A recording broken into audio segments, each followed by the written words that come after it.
Director of the Center for SETI Research.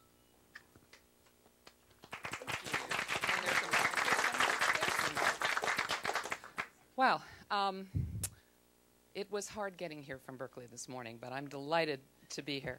And I'd like to tell you about what happens to a TED Wish. All right. In 2009, I was given the opportunity to make a wish big enough to change the world. And I decided that after 50 years of doing SETI in 3 epochs, first the embryonic, then the NASA-onic, and finally the philanthropic, it was time to bring SETI actually out into the world of open innovation and try and get the world involved with us. Because we've actually been doing SETI for 50 years. The first experiment was done with a radio telescope in 1960 at the Green Bank Radio Observatory by Frank Drake. That sounds like a lot, but believe me, when compared with the cosmos that we need to explore, it's hardly anything at all. Think about the cosmic ocean. Well, 50 years of searching is equivalent to taking 1 glass out of that cosmic ocean. There is an enormous amount yet to do, and fortunately we get to be part of this exponential improvement in the technologies that we use. So if we are doing the right thing, and there's no guarantee that we are, the technology that may be required to discover someone else's technology over interstellar distances may not have been invented yet on this planet. But given the fact that we have the tools of the 21st century to work with, if in fact those should be the appropriate and adequate tools, we can look forward to searching this ocean much more rapidly in the future. So what we're doing is we're actually building bigger glasses, better glasses, glasses that can scoop out the ocean a lot faster. In particular, in partnership with the University of California, Berkeley, the SETI Institute, my institution, is building this new radio telescope in Northern California. And it doesn't look like any telescope you've ever seen. Most of you probably haven't even seen a radio telescope of any description, but they don't look like this, let me tell you. Nor do they look like this, which is what the Allen telescope array will eventually look like when it's fully funded. And we could use some help there, by the way. We're making it out of lots of small pieces. We're making a very, very large telescope out of a lot of small telescopes and an enormous amount of compute power to put them all together. We're making silicon as important as aluminum in this project. Little bit of technical detail for those of you who might like that sort of stuff.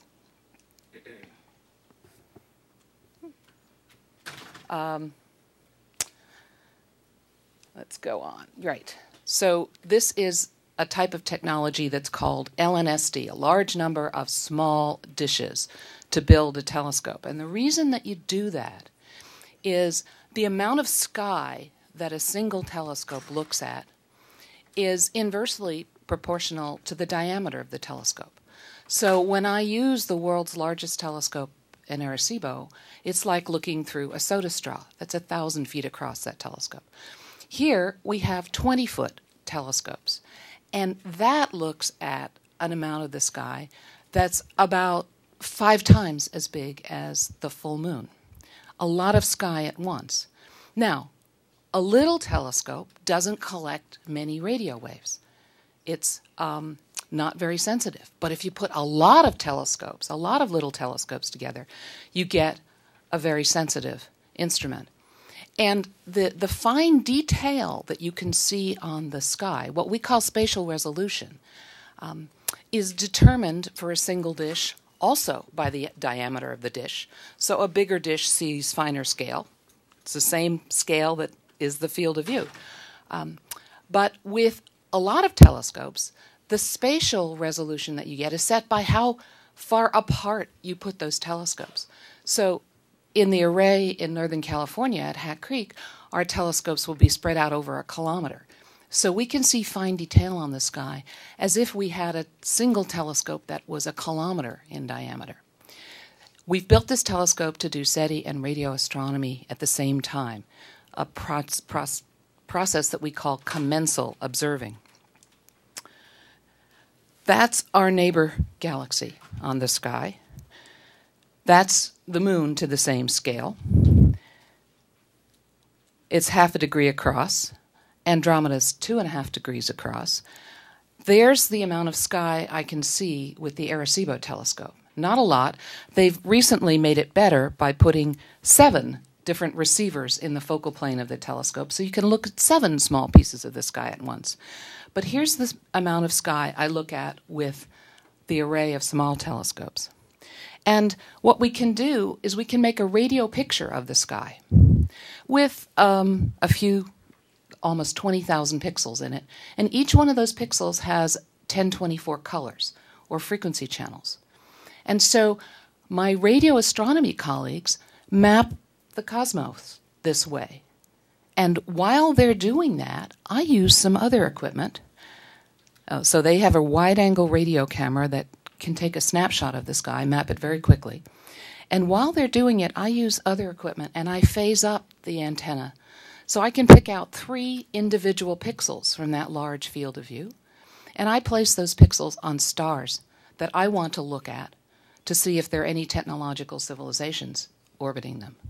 And I use spectrometers that have hundreds of millions of spectral channels to look for engineered signals. And I do it at the same time that the radio astronomers are mapping the sky. So here's what it looks like in reality. So now we turn Andromeda on its side, and we compare the optical image, what your eye sees, with the image made by the radio telescope in the emissions of hydrogen gas. And we see different parts of the galaxy that are bright. Not the center, where all the bright stars have ionized the hydrogen, but the disk of the galaxy. And while the astronomers are making that map, I use my large list of stars to find places in that same field of view where there are interesting targets for me. And I can use up to, well, 3 at the moment, up to 8 at a time to do the SETI research. We also are trying to do a survey. So maybe we're wrong about the stars that we picked. Or maybe technologies are so rare that we have to look at a huge number of stars before we ever succeed. So we picked a region of the sky which is looking towards the center of our galaxy. And in 20 square degrees around the center of the galaxy, there are something like 10 billion stars in that field of view. We don't distinguish them individually, but if we make a grid and tessellate that area of the sky, we will have explored 10 billion stars. They're almost all very, very far away, which means that their transmitters are going to have to be very strong for us to find them, but we've never done that experiment. And here's a status report of the last 2 years of observing. So things are going well. We could use more telescopes.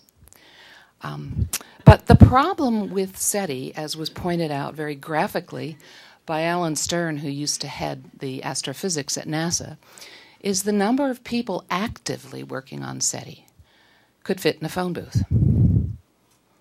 Well, I want to change the world. I want to change people's points of view. I want them to get involved in SETI so that they begin to step back and look at themselves and begin to see themselves as part of a larger cosmos. To understand that all humans on this planet are the same when compared to an extraterrestrial civilization. To try and diminish the differences among humans that we're willing to kill one another over. I'm not going to do that very well if they're just a handful of people working on SETI. So a decade ago, SETI at Home from UC Berkeley took off. Wildfire. It put distributed computing on the map. It didn't invent it, but it made it so sexy that millions of people wanted to do it.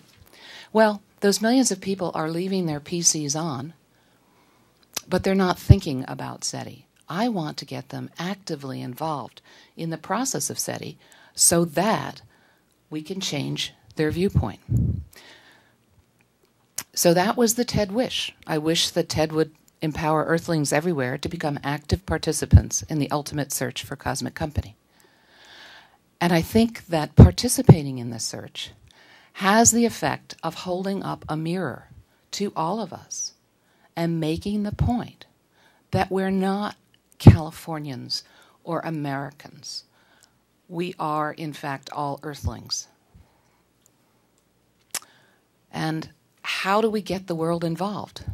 Well, we're trying to build a community called Setiquest. We start with the telescopes, some fabulous donations of new enterprise servers from Google and Intel and Dell, services donated by Amazon Web Services, where we can put large amounts of data. And we can go after the open source development community to help us build better software to do our searches. We don't know about that community because we don't have any history in that field, but we're getting some really nice coaching from Denise Cooper and others. We also want to go after the student community, our university students who are studying electrical engineering and doing digital signal processing. We want them to develop better algorithms for us. And this is all serviced and enabled by the web. And lastly, we want the rest of the world, right? We want those people that don't have the technical skills of those two communities. We want citizen scientists. We want people to use their brains and their eyeballs to help us find data, to find patterns in data that we would otherwise miss. Patterns for which we can't yet write algorithms. Because once we can define what we're looking for, in general, a computer can be taught to do it better than a human. But when you're just trying to figure it out, humans are invaluable. And we hope that those citizen scientists will be able to help us move the telescopes in real time to follow up on interesting candidate signals and perhaps even the real thing. So Setiquest has many parts. It has the observing program. It has the open source code that we're about to publish. It has some wonderful new technology that I didn't ask for, so maybe I pressed the wrong button. Gee, is this what open source does to you? Can we twiddle that computer and get rid of that? Thank you. Thanks, Tanya. All right. And it has a lot of web-based processes. So we hope that new code will come out of SETI code. We have the web-based services, which now put out vast amounts of data every Friday. If you want to look and see what's in it, you can. We have some tools that we've built in the cloud to help you develop and debug algorithms locally, but then run against our data sets in the cloud. And then we have the Citizen Science Project, which we're just trying to work on, and hopefully we will have something to demo at TED in March. This is the one that we're spending our time on now because it's the one that has the biggest potential of getting people involved and changing minds. So what is citizen science? If you haven't ever done any of it, go to Galaxy Zoo. It's probably the gold standard of citizen science because their collaborators, we don't say users, their collaborators are actually not just classifying galaxies as they were asked to, but they're looking at these beautiful fields from the Sloan Digital Sky Survey, and they're finding things that other people had not realized were there. Little green peas and other kinds of funny quasars, and they're writing papers about them, right? So we'd like to emulate that with our citizen science program. And we'd like to ask people to find patterns that we can't define, but that actually might indicate there's a signal there. And most of those signals are going to be due to interference. Our own stuff, our technology, our GPS, our microwave ovens, our cell phones, bane of radio astronomy, cell phones. And we'd like to help have the citizen scientists not only find signals, realize their interference, but help us know what the sources of interference are, so maybe we can schedule around them. And the other thing that we're trying to do is take citizen science, which has historically been on your compute platform, and move it on to other platforms, your television, your mobile device, so you can be involved for little bits of time throughout your day. We don't know how we're going to do with this. It's all new to us. We're working in lots of new fields, but it will certainly end up being what we all as a community make it. And now that we've got a community started, we need a plush, all right? So if you look at the logo, it's derived from the SETI Institute logo, and that little piece reminded me of a turtle shell. So maybe a turtle on a quest. So we reached out and asked for some artistic input, and I'd like to introduce you this morning to EXO, our exploring turtle. And I hope you'll be seeing this icon in many, many different forms. We didn't get the plush order in time for the Christmas this year, but we'll see what we can do for TED.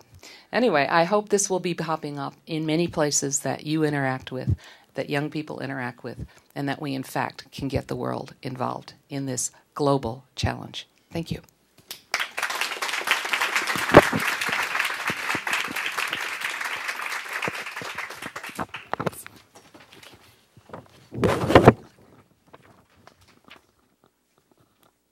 Thank you so much, Ms. Tarter.